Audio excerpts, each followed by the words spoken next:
আমি ইউপিপিএল দলে অলরেডি গম পাই গেছো যে আমার এইবার মানে বিজেপি দলের লগত আর মিত্রতাতো নহয়।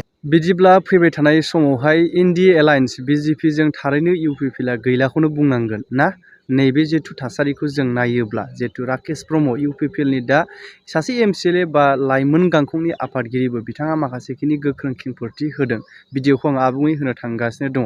लोगोसे जे बिथाङा दाखालि बावैनिफ्राय मोनसे बाथ्रा बुंदोंमोन जेब्लासिम नैबे बिधान सभा इलेक्सना जोबा अब्लासिम गावनि माथा खर'आवहाय मुस्लिमफोरनि मानगोनां टफिया थाबाय थागोन। दा बेखौ लानानैबो एसे दान्थे बिदान्थे सोलिलायनायखौ जों नुदोंमोन ना ससियेल मिडियानि गेजेरजों बेखौबो लोगो लोगो फिननाय होदों बिथाङा। फैजोंब्ला नायलांदोनि भिडिअखौ जोबजासिनायनि गेजेरजों आरो कमेन्टखौबो खालामब्लानो जाबाय।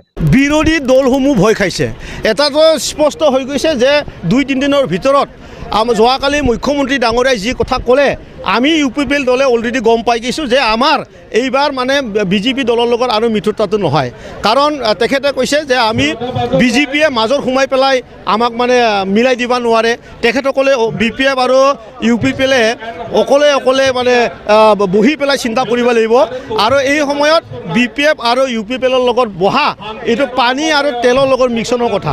গতিকে এটা কথা স্পষ্ট ক'ব পাৰোঁ 2-3 দিনৰ ভিতৰত আমি অসম মানে ৰাজনীতিক দলবিলাকৰ পৰা এই এনডিএৰ পৰা আমি এলাহী হৈ গৈছোঁ আৰু আমি অকলঘৰীয়াকৈ ৰাজনীতি খেলিব লাগিব আমি সেই কথাটো যোৱাকালি স্পষ্ট হৈছে। আৰু মোৰ টুপি লৈ হোৱা যোনটো মানে কথা বাৰ্তা সেইটো হ'ল বিৰোধী দলে ভয় খাইছে। আৰু যিদিনাৰ পৰা মই যুৱ শাখাৰ সভাপতি হৈছোঁ মই সিদিনাখনে আমাৰ এই পুৰা পৃথিৱীৰ মাজত আধা সংখ্যক মুছলমান সমাজে বাস কৰে। গতিকে এই জাতি বৃহৎ পৃথিৱীৰ এই ধৰ্মাৱলম্বীয় মানুহবিলাকৰ যি সন্মান এই সন্মানৰ টুপিটো মই যে মাথাত লৈ ফুৰিছোঁ এইটো মোৰ কাৰণে এটা গৌৰৱৰ কথা। আমাৰ ইউপিপিএল দলৰ কাৰণে এইটো গৌৰৱৰ কথা। গতিকে যিবিলাকে এই কনস্পিৰেচি কৰিছে তেখেতসকলে ভয়ত কৰিছে বুলি মই ভাবোঁ। হয় সেইটোৱে ভোটৰ নামত নিষ্কৃত ৰাজনীতি আমি কৰা নাই। কাৰণ মোৰ জীৱনৰ যোনটো ব্যক্তিগত জীৱন মই সৰু কালৰ পৰাই মুছলমানৰ ঘৰত মানে ভাত খাই ডাঙৰ হোৱা মানুহ। মই 6 মাইলৰ জুম্মা মছজিদত মোৰ বন্ধুসকলৰ লগত অভিন্ন টাইম কমেও বছৰ 10-15 বছৰ মোৰ বন্ধুসকলে যদি জুম্মা মছজিদ পঢ়ে তেতিয়া মই বাহিৰত ৰখি পেলাই তেখেতসকলৰ জুম্মা শেষ নোহোৱালৈ মই ৰখি থাকোঁ। গতিকে মুছলমানৰ আৱেগ মুছলমানৰ বিবেক মই সকলো বস্তুটো গম পাওঁ। গতিকে মুছলমান বুলি কোনোবাই যদি মানে ভাবিছে যে এই জাতিটো ধৰ্মৰ লগত কোনো লিংক নাই মানে অধৰ্ম ব্যক্তি সেইটো বহুত ভুল। কাৰণ মুছলমানে বহুত ধৰ্মৰ লগত চলা এটা জাতি। গতিকে মই ভাবোঁ যিসকলে এনেধৰণৰ ৰাজনীতি কৰিছে এইটো ঘৃণনীয় ৰাজনীতি কৰিছে। নাই আমি অলপ আগতে ক'লোঁ 15টা চিটে আমি খেলিম। কাৰণ এই সময়ত বিজেপি আমাক নালাগে মানে বিজেপি দলক ইউপিপিএলক এতিয়া নালাগে। অলৰেডি তেখেতসকলে মানে খুব ধুনীয়া মানে এটা পাৰ্টি পাই গ'ল বিপিএফ পাৰ্টি।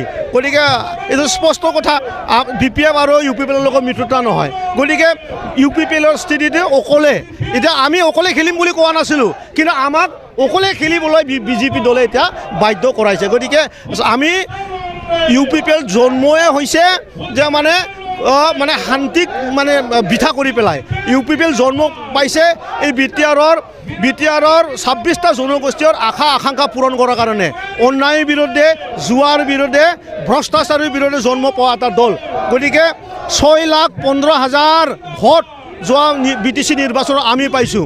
বিজেপিয়ে মাথো 4 লাখ মানে 41,000 ভোট পাইছে।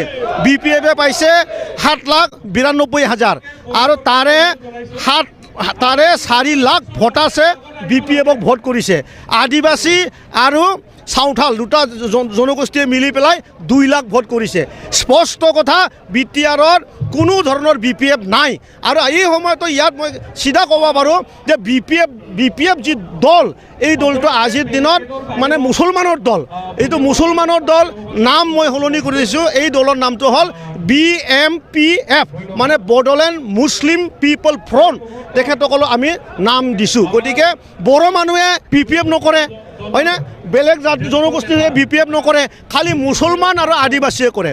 আৰু এই সময়ত মুছলমানসকলক বিটিআৰ অঞ্চলে হওক বা অন্য মানে অসমৰ বা আমাৰ ভাৰত দেশতে হওক তেখেতসকলৰ এটা ভয় হৈছে তেখেতসকলে এতিয়া নিজৰ টুপিটোৱে মানে পিন্ধিবলৈ অলপ ভয় খাই আছে গতিকে এই সময়ত মুছলমানৰ সাহস দিবলৈ মই ওলাই আহিছোঁ ধন্যবাদ কমচে কম 10টা ইয়াৰ ওপৰত আৰু যদি আমি বহুত জোৰ দিওঁ তাহলে 12টা চিট বহুত জোৰ দিলে 12টা চিট